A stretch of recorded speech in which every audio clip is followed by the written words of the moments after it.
Everything that happens in private stays hidden in the shadows. But the internet has a long memory, and sometimes 1 second can destroy 10 years of trust. Summer 2024. St. Louis, Missouri. I've been performing at festivals for over 14 years. Throughout my career as a musician, I've played at hundreds of outdoor venues in different cities, in front of faceless crowds who came to listen for a few moments and then moved on with their lives.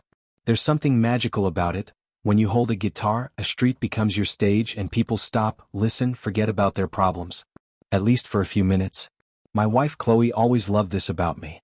She worked as a marketing manager at one of the largest advertising agencies in St. Louis, creating campaigns for major brands. Her strategic thinking was valued and she was respected in her field. But whenever I had a performance scheduled, she would close her laptop and come with me. "This is more important than work," she'd say with a smile that had captivated me when we first met at a university art seminar 15 years ago. 10 years into our marriage, we were living in the Hill neighborhood of St. Louis, a picturesque area with old homes and tree-lined streets. Our apartment was modest, just 2 bedrooms, but it felt right for us. I was earning about $50,000 a year, which wasn't much by most standards, but Chloe's salary was comfortable, around $75,000 annually, and together we managed well. It seemed stable. It seemed safe. It seemed like everything would last. But stability is just an illusion we create for ourselves and for those around us. The lake house, where Chloe and I spent quiet weekends, had a tradition. Every Saturday morning she would make coffee while I sat on the porch with my guitar, working on new compositions. We rarely spoke during these moments. We didn't need to. The silence between us felt complete, like we understood each other without words. Looking back now, I realize those were the last moments of genuine peace we would share. Lou Fest in Forest Park is one of St. Louis's biggest music festivals. I had been invited to perform at one of the smaller stages, an honor for someone like me. It was mid-July, the heat was oppressive, but the atmosphere was electric. Thousands of young people had gathered to celebrate music and culture. Chloe came with me as she always did. Her marketing agency was sponsoring part of the festival, so she had professional reasons to be there, though she said she would spend most of the day with me. I remember she wore a dark blue dress that day, her hair pinned up in a neat bun, and she seemed genuinely happy about the event. We arrived early, walked through the park, grabbed food from the various vendor stands. Around noon, as my performance time approached, the crowd began to gather around my stage area. "I'm going to go check with the sponsorship team for a bit," she said, kissing my cheek. "I'll be back before you start." I didn't think anything of it. This was normal. Professional obligations came with the territory of being married to someone in marketing. I performed for about 45 minutes. The crowd was responsive, and for those moments I felt that familiar rush of connection. When I finished, I stayed behind to pack up my equipment. The stage crew helped, and we chatted about music and upcoming events. I was absorbed in the process, lost in my own world of guitar strings and amplifiers. Chloe showed up about an hour later, exactly as I was finishing. "That was amazing," she said, hugging me. "I'm sorry I missed it. I got caught up with some clients." I believed her without hesitation. Why wouldn't I? 3 weeks later, I was scrolling through YouTube late at night. I couldn't sleep. I had been thinking about a new song I wanted to write, and I was looking at some concert recordings for inspiration. Then I stumbled upon a full recording of the Lou Fest performance. Some music enthusiast had uploaded it from their phone camera. I decided to watch it. I wanted to see how the performance looked from the audience's perspective, to understand what people were experiencing while I was on stage. I was watching myself, listening to my guitar, when I noticed something strange. The camera panned across the crowd several times, and in one of those pans I saw her. Chloe. She was dancing. But not just dancing, she was dancing with a man I had never seen before. They were close, very close. Their bodies moved together as if they had practiced this, as if they knew each other's movements intimately. Her face showed an expression I hadn't seen directed at me in years, pure exhilaration, unbridled joy, the intoxication of receiving someone's undivided attention. The footage lasted only about 5 seconds, but those 5 seconds rewrote my entire understanding of that day. I rewound the video. I watched it again. And again. I stopped counting after the 20th replay. I tried to see the man's face, but the angle and the crowd made it impossible. I could only see his silhouette, his arms around my wife, her hand on his chest, her head tilted back in what looked like laughter. My hands started shaking. My mouth went dry. I sat on the couch for an hour just staring at the paused frame on my screen. The question that kept running through my mind was simple but devastating. Why would she lie about this? She had told me she was working that afternoon. But this wasn't work. This was something else entirely. I didn't sleep that night. I lay in bed next to her, listening to her breathing, trying to understand what I had seen. Who was he? How long had they known each other? Was it just that one moment at the festival, or was there more? The not knowing was worse than any answer could have been. The next day I needed to find out the truth. My heart was pounding, my palms were sweating, and I felt like I was losing my mind. I made a decision that I knew was wrong even as I was making it, but I couldn't stop myself. I needed answers, and I was willing to cross boundaries to get them. While Chloe was in the shower, I walked quietly to the bedroom. Her laptop sat on the desk, exactly where she had left it that morning. She had never been careful about her passwords. She had always trusted me completely. She used her birthday as her password, 062391, a date I had known for 15 years. I opened it. My hands were trembling as I navigated to her browser history, then to her messaging apps. There was a messenger window already open, and what I saw made my stomach drop. The name at the top of the conversation was Victor, and the messages spanned months. I began reading, my eyes moving faster and faster, my breathing becoming shallow. "I can't stop thinking about you," one message read. "When can I see you again?" read another. There were photos. Her photos. Candid shots of her smiling at him, some taken in hotel rooms. Her wearing dresses I had bought for her, wearing makeup she had applied for him, wearing the expression I hadn't seen her wear for me in a long time. The dates went back. 8 months. The first message was from early February. 8 months of betrayal, documented in thousands of words and pictures. I felt physically sick. I ran to the bathroom and threw up. When I returned to the laptop, I continued reading.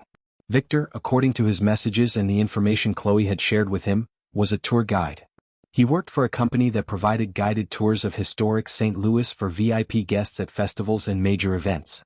They had met in February at one of these events, where Chloe had been representing her marketing agency.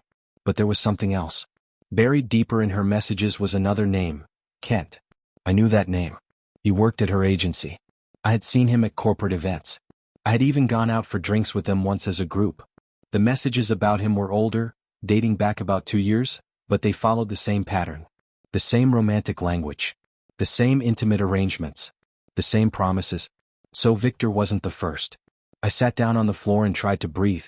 My wife had been unfaithful. Not once but at least twice. 8 months with Victor. 3 months with Kent 2 years ago. And how many others? How deep did this go? The betrayal wasn't just the infidelity itself. It was the deception. Every day she had come home and kissed me. Every day she had said, "I love you." Every day she had looked me in the eye and lied. I closed the laptop just as I heard the shower turn off. I needed to think. I needed to make a plan. I needed to understand the full scope of what was happening before I said anything I couldn't take back. When Chloe came out of the bathroom, wrapped in her towel, hair dripping water onto her shoulders, I asked her a simple question. "How was the festival? Did you have fun?" She was drying her hair with a brush, barely looking at me. "It was good. The sponsorship was well received. And your performance was beautiful. I wish I could have watched more of it. Were you in the VIP area the whole time?" She paused. I saw her shoulders tense. "Mostly." I moved around a bit. "Why are you asking so many questions about the festival?" "I watched the recording online. The full concert video someone posted." She froze. I watched her face in the mirror's reflection. For a moment I could see pure panic. "Oh," she said, her voice trying to sound casual but failing. "That's nice. I'm glad it turned out well. I saw you dancing." She turned around. She tried to smile, but it didn't reach her eyes. "I was just having fun." "That's allowed, isn't it?" "With who?" "Just some people from the crowd. I don't remember their names." It was a lie. I could see it in the way her jaw clenched, the way her fingers gripped the brush too tightly. "You seemed like you knew him well." "Joel, I don't know what you're talking about. You're being paranoid." I wanted to scream at her, to throw the laptop in front of her face, to demand she explain herself. But I didn't. Instead, I turned away and left the room. I spent that night in the living room pretending to work on music while I actually researched Victor Shaw. It wasn't hard to find him online. He had a professional profile on a tourism website. He was 34 years old, handsome in that casual, athletic way that seemed to appeal to women. His reviews were excellent.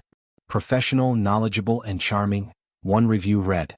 Another said, "Made our event unforgettable." I had no doubt what kind of unforgettable he made things. The next day, I made another decision that violated my own sense of right and wrong. I decided to follow her.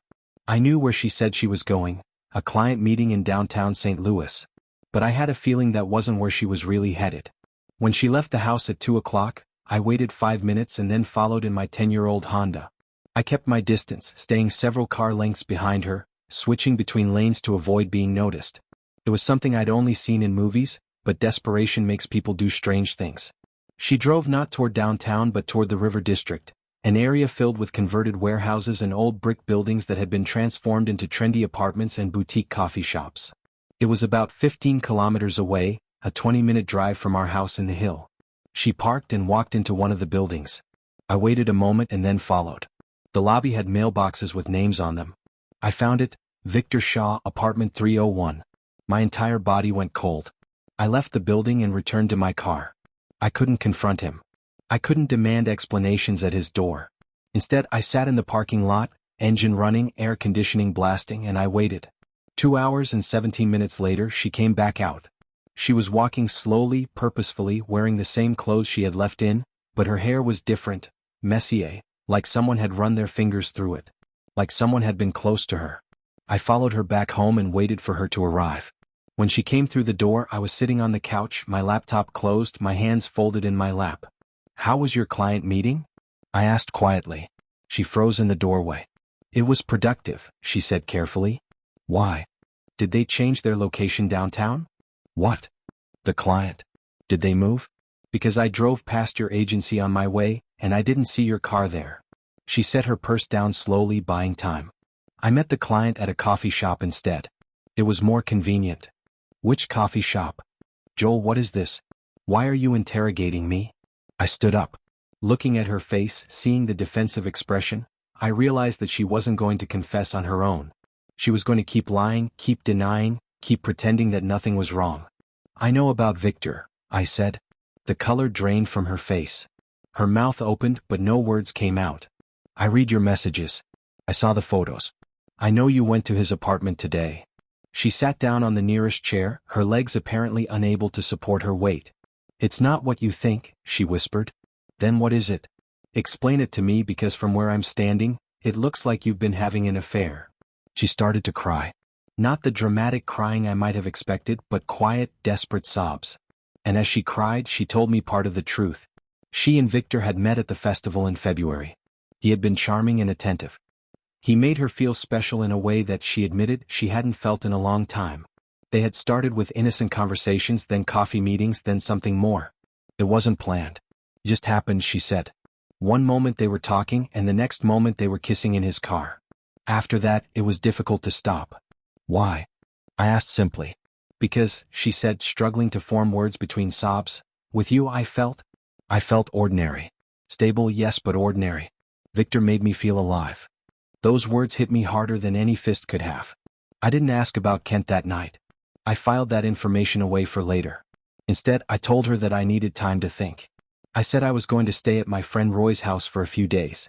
She nodded, looking relieved and terrified in equal measure. While packing an overnight bag, I made copies of everything. I photographed her messages. I saved her photos to my phone. I documented the timeline. I became obsessive about it, filling a folder on my computer with evidence of her infidelity. It made me feel sick, but I knew I would need it. At Roy's house, I made a call to an attorney. Roy had been through a divorce himself about 5 years earlier, and he had recommended someone to me then. I had never thought I'd need the information, but I had kept it. Her name was Veronica, and she specialized in cases involving infidelity and property disputes. I drove to her office the next morning. It was located in Clayton, about 20 minutes from the Hill, far enough away that there was no chance of running into Chloe. Veronica was in her late 50s, sharp-eyed and professional. She listened to my story without interrupting, taking detailed notes. When I showed her the evidence, she reviewed it carefully, her expression not changing. "This is good documentation," she said finally. "You have clear evidence of infidelity, which matters in Missouri. However, there's something you need to know." "What?" I asked. "Your wife is pregnant." The world tilted. I gripped the edge of her desk to steady myself. "How? How do you know that?" "I researched my client's situations thoroughly. I checked her social media, and she recently posted about feeling grateful for new beginnings. She mentioned an upcoming doctor's appointment. I also found her profile on a pregnancy forum where she's been asking questions about symptoms and timelines. She's approximately 12 weeks along. 12 weeks. That would put conception right at the beginning of her affair with Victor. The child, Veronica continued, was conceived outside of your marriage. Legally and financially, this is significant. In Missouri, we follow a principle of equitable distribution of marital property, which doesn't necessarily mean a 50-50 split. But when infidelity is involved, when marital funds have been spent on the affair, and when there's a child born to someone other than the spouse, the court can be very generous to the wrong party. I felt like I was floating, like none of this was real. What does that mean specifically? It means that if you want to fight for this, you could potentially claim up to 70% of your marital assets. This includes your house, any savings, investments. But first, we need to establish the full scope of what's happening. How much has she spent on this affair? That's when I realized I needed to look deeper into their finances.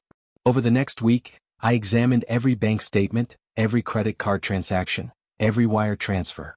What I found confirmed my worst suspicions. In the 8 months since she'd met Victor, there had been numerous large withdrawals from their joint account. Hotel stays in nearby cities. Flights. Expensive restaurant charges. Gifts. In total, she had moved $21,000 from their shared account into her personal accounts and then transferred it away. Money meant for both of us, spent entirely on him. Veronica was right. I needed an attorney. I needed to protect myself. But before I did anything legal, I needed to know everything. I spent hours digging into the financial records, cross-referencing dates with the messages I had photographed. Every large expense corresponded with a date when she had claimed to be doing something else. Every hotel stay was mentioned in her messages to Victor. 2 years ago, Kent had been the reason for about $2,000 in mysterious charges. I reconstructed the timeline. They had dated for roughly 3 months, and during that time there had been weekend trips, jewelry, gifts. But that affair had apparently ended. What? According to her messages, Kent had wanted more. A real relationship, and she had ended it, going back to her marriage, back to stability. Victor, however, seemed different. Their messages suggested something deeper was developing. She had told him things she had never told me. She had shared her fears, her dreams, her doubts about our marriage. And she was pregnant. I spent my 4th day at Roy's house in a state of paralysis. I knew what I needed to do, but I couldn't quite bring myself to do it. Part of me still wanted to believe this was all a misunderstanding, that there was an explanation that would make sense and heal everything. But the other part of me, the part that had heard her describe me as ordinary, that had read the intimate messages, that had seen her dancing with this man, that part knew better. Roy came into the spare bedroom where I was sitting, staring at nothing. "You look like hell," he said, not unkindly. "Talk to me." So I did. I told him everything. He listened, and when I finished, he didn't say, "I told you so," even though his own marriage had ended similarly. He just said, "You need to talk to Veronica. Today." I called Veronica's office, and she fit me in that afternoon. By the time I left, I had retained her as my attorney, paid the retainer, and given her copies of all my evidence. She told me she would file for divorce the next morning. "Are you ready for this?" she asked as I was leaving. I wasn't, but I said yes anyway. Don't forget to subscribe to this channel and click like if you enjoy this story. I always read your comments and analyze which stories you like best so that I can create better stories. Thank you. I will continue the story. I returned home the next day. Chloe had clearly been distressed during my absence. There were dishes in the sink, her hair wasn't styled, and she had the look of someone who hadn't slept well. When she saw me, she ran to the door. "I've been so worried," she said, trying to embrace me. "Where have you been?" I didn't hug her back. "I've been thinking," I said. "And I've decided that I can't do this anymore." She looked confused. "Do what?" "This marriage. I can't do this marriage." I had served her with divorce papers an hour later. I had done it coldly, without explanation, just handing her the envelope. Her face went white as she read through them. She kept saying my name over and over, as if repetition could make me change my mind. "Please," she begged. "We can work through this. We can go to counseling. We can figure this out." But I was already gone. Not physically, I was standing right there in our living room, but emotionally and mentally I had already left. "Victor," I said. "Where is Victor?" She looked away. "Where is he, Chloe?" "He." She paused, tears streaming down her face. "He doesn't know about the baby. I haven't told him yet. And when you do?" "He's scared. He told me he wasn't looking for this kind of commitment." He said if I was pregnant, we couldn't see each other anymore. There was a bitter irony in that statement. She had fallen for a man who was exciting and romantic and charming, but the moment he was faced with real consequences, with actual responsibility, he proved to be nothing more than a coward. But I didn't say that to her. Instead, I picked up my guitar, put some clothes in a bag and left the house. For the next 2 months, I stayed mostly at Roy's place, though I also spent time at my sister Elizabeth's house. Elizabeth had always been supportive, but she was furious when I told her what Chloe had done. She wanted to call Chloe and tell her exactly what she thought of her. I asked her not to. I told her that I needed to handle this myself. The divorce proceedings began in earnest. Veronica was aggressive in her strategy. She filed motions to freeze the joint account. She documented the financial infidelity. She presented evidence of the affair. By the end of the first month, Chloe had been forced to hire her own attorney, and the legal costs were mounting for both of us. But here's where things took a turn that I didn't anticipate, and that would ultimately define not just the rest of my marriage's dissolution, but the trajectory of my revenge. Victor disappeared. Chloe called me multiple times over the course of a week, leaving desperate voicemails. Victor wasn't responding to her messages. He had apparently deleted his social media accounts. He had stopped going to work. According to Chloe, she had tried to go to his apartment, but he had moved out or was avoiding her. When he learned that Chloe was pregnant, and I don't know exactly who told him or when, but it became clear when he simply vanished, he made his choice. The exciting romantic tour guide who made her feel alive was not going to be a father. He was not going to be stuck with the consequences of his actions. And that's when something shifted in me. The anger that I had been carrying, that had been burning in my chest like a living thing, transformed into something else. It became focused, intentional. I began to plan. I consulted with Veronica about my options. She warned me not to do anything illegal, not to violate any restraining orders that might be put in place, not to do anything that could be used against me in court. She was very clear about this. But she also said something that stuck with me.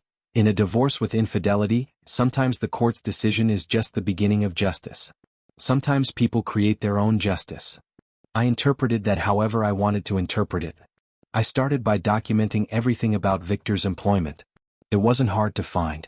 He worked for a company called Historic St. Louis Tours, a well-established business that provided guided tours for tourists and special events. I called the business and asked to speak to management. When I got someone on the phone, I explained carefully and calmly that I had evidence of their tour guide using his position to conduct personal relationships with clients, specifically at company-sponsored events. I was very specific with my examples. I provided dates and names.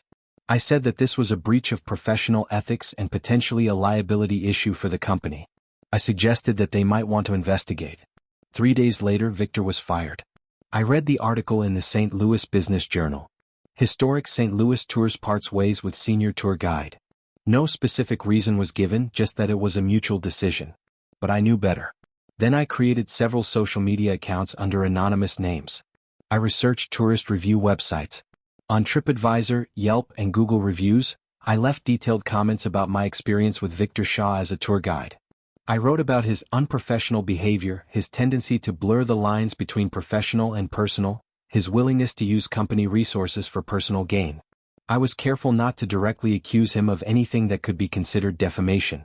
I stuck to vague implications, to suggestions that something was wrong, to warnings that made him sound dangerous without proving it in a way that could be legally actionable.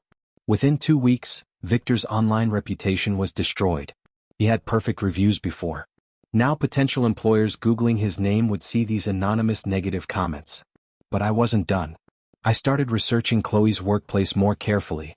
I knew about Kent, her co-worker, the man she had had an affair with 2 years ago. I knew about his role at the company.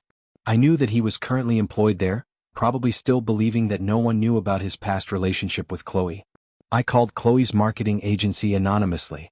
I asked to speak to their human resources department.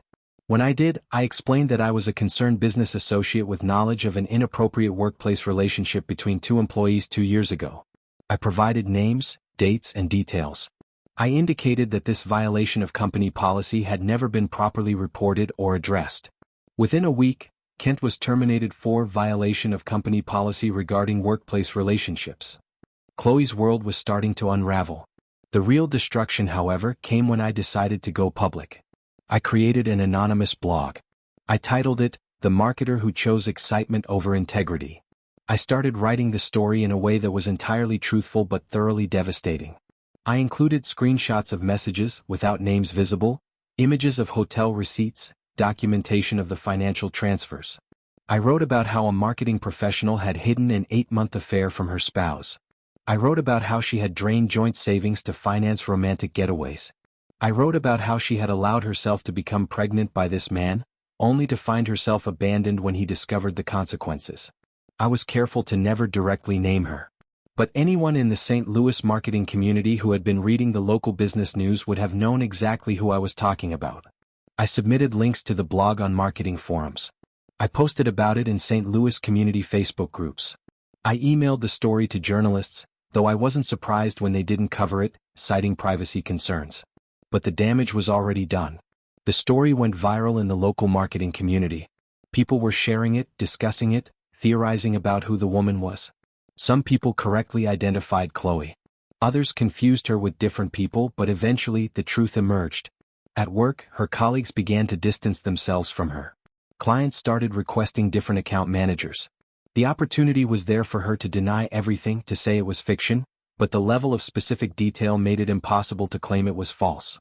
Then I did the thing that I knew I would regret, but I did it anyway. I found her parents' address. They lived in a suburb of St. Louis, about 40 minutes away. I printed out copies of the most damaging screenshots from her messages and the blog posts. I included financial documentation. I included everything a parent would want to know about their daughter's infidelity and its consequences. I didn't write a note. I just put it all in an envelope and mailed it to their house. 3 days later, according to Chloe's tearful phone call to me, her mother had read the materials and was devastated.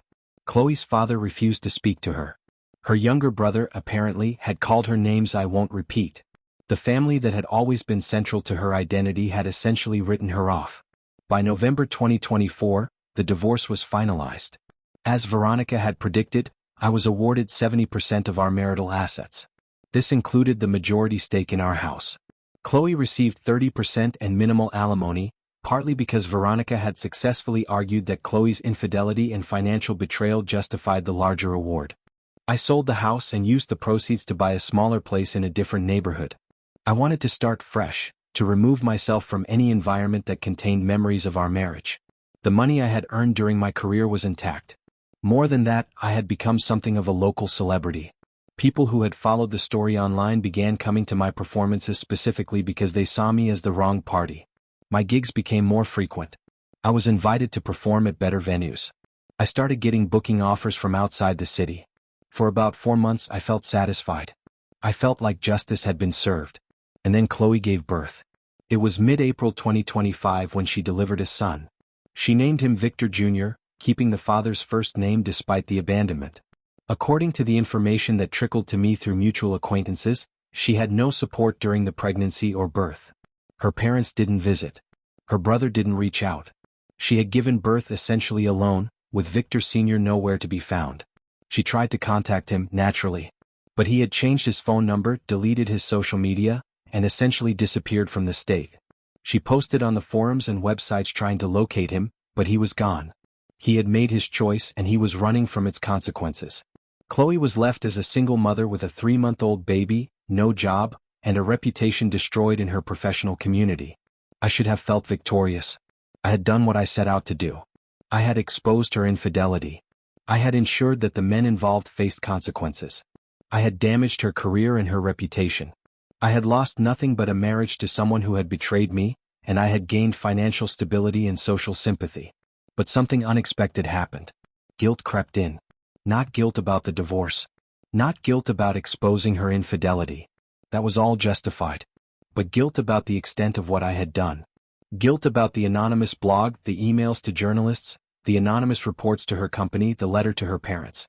Guilt about deliberately trying to ruin someone's life rather than simply move on.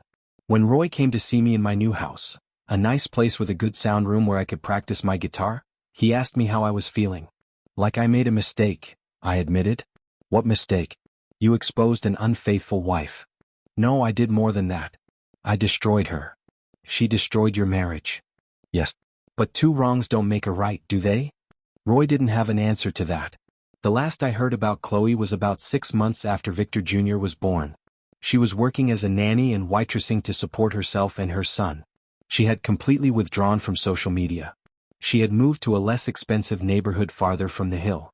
She didn't have the financial resources to leave the area and start over somewhere else. She had become a cautionary tale in the St. Louis marketing community, a woman who had had everything and had thrown it away for temporary excitement with the wrong man.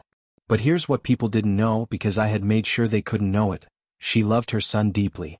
She was a dedicated, caring mother. She had made serious mistakes, but she was trying to be better. She was working 2 jobs to provide for him. She was isolated from her family and her career, but she was surviving. Did she deserve the consequences? Absolutely. Did I deserve to be the one inflicting them in the way I had? I'm still not sure. Victor Sr. had disappeared completely. I never learned where he went, and honestly, I never cared enough to look. He had proven himself to be a coward, and he deserved whatever consequences his own actions had brought upon him. But the fact that he had escaped without facing the same level of judgment as Chloe bothered me in ways I couldn't fully articulate. Now, a year after our divorce was finalized, I'm a successful musician. I have a good career, financial security, and a reputation as someone who was wronged and came out on top. I tour regularly, perform at major festivals, and have a growing fan base. But every time I perform, I think about that video from LouFest. I think about Chloe dancing with Victor, happiness on her face. I think about how, in that moment, she was truly alive, even if it was in the wrong way with the wrong person. And I wonder if, in my quest for justice and revenge, I didn't become something I didn't like. I wonder if exposing her infidelity in such a public, humiliating way, destroying her career, her reputation, her family relationships, was really about justice, or if it was about something darker.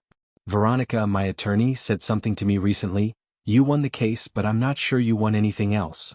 I didn't respond then, but I've thought about it every day since. The truth is, I had every right to be angry. I had every right to end the marriage. I had every right to fight for my share of the assets. But somewhere along the way I crossed a line. Somewhere along the way I stopped being the victim and became something else. The guitar I play now is more expensive than the one I had when I was married. The house I live in is nicer. The stage I perform on is bigger. And I have the satisfaction of knowing that the people who hurt me suffered as a result. But that satisfaction is hollow. It's empty. And no amount of applause or success can fill that void. Because justice and revenge are not the same thing. And I learned that lesson far too late. Thank you for watching this video. YouTube may no longer suggest my channel to you, so subscribe to it to receive new interesting stories. You will also help the channel grow and improve the quality of its content. The screen now displays a playlist with other interesting stories that you can listen to. You can also write in the comments what stories you would like to see on the channel.